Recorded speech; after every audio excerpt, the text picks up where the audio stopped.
Greetings Groovers, how are you doing? Welcome to Full Record Jacket with Phil and no Ben on this particular one. Ben's on holiday and I've been getting up to some stuff while Ben's been away because tomorrow I'm going to see Wet Leg, and that's really perhaps why I'm walking around a field at dusk, because that seems to be quite a wet leg kind of thing to do, doesn't it, if you know anything about them.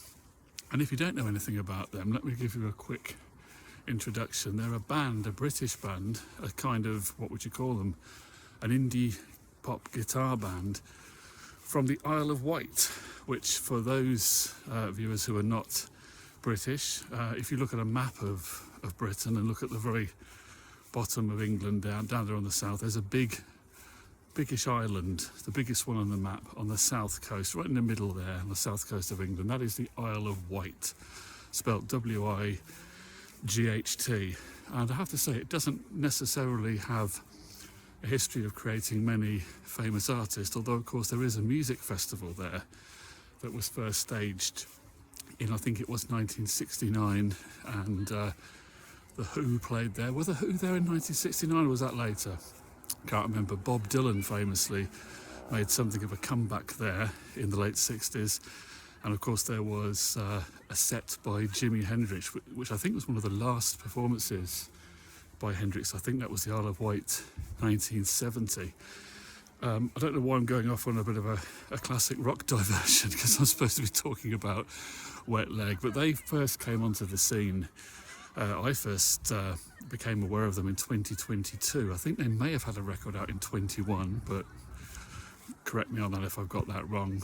But they had a song called Chaise Long, which pretty much kind of sums up their quirky style. It's kind of sixth form fun, I would call it. And when the band first came to attention, they were kind of fronted by the two female members of the band. They were kind of marketed as a duo. So you've got Rhiannon Teasdale, who's the main vocalist, and then Hester Chambers, who is the lead guitarist as well, she is. And they had three lads as their additional musicians who were on the tour with them. And I gathered these three lads are friends of theirs, also from the Isle of Wight, similar age. And although the three guys weren't nominally in the band, they were kind of like hired musicians or acting like session musicians at that time.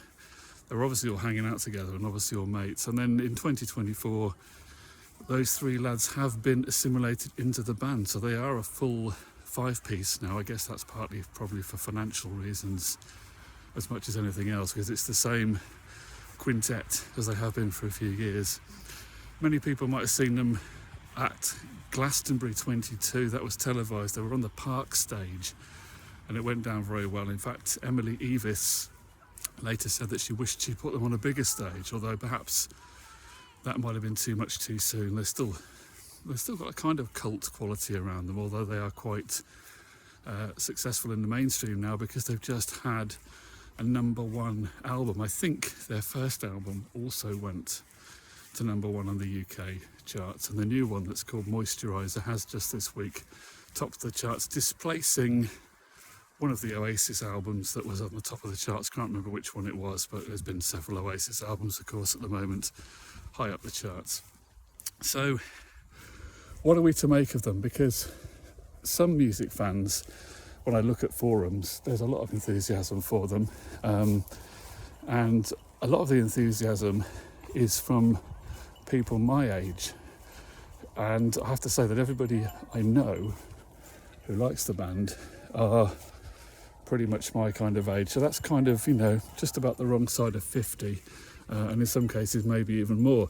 So, as is the case, as I was saying the other day, I think I said it about Fontaine's DC.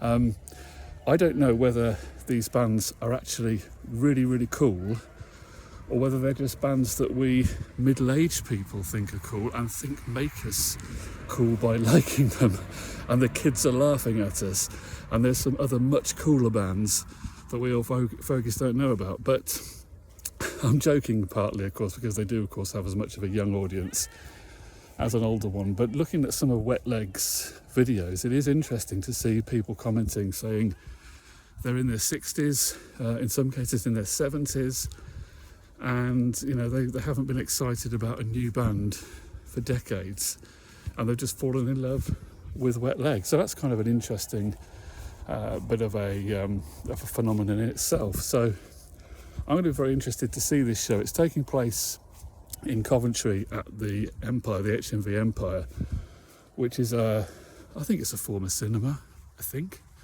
And it's got, I think the capacity is around 1,000. So this is a relatively small venue. They also played the Electric Ballroom in Camden not long ago. And they're doing this tour, which they're billing as an album launch tour. There's no support act. And they're on stage apparently for, I think, about an hour. So it'll be similar to their festival sets. And the tickets were 14 quid. My mate who I'm going with, not Ben, sadly, because Ben's on the other side of the world at the moment, but they got them for 14 quid each. So that's a bit of a bargain by today's ticket price standards, isn't it? So I'm going to be very interested to see how it goes down. I've watched quite a few live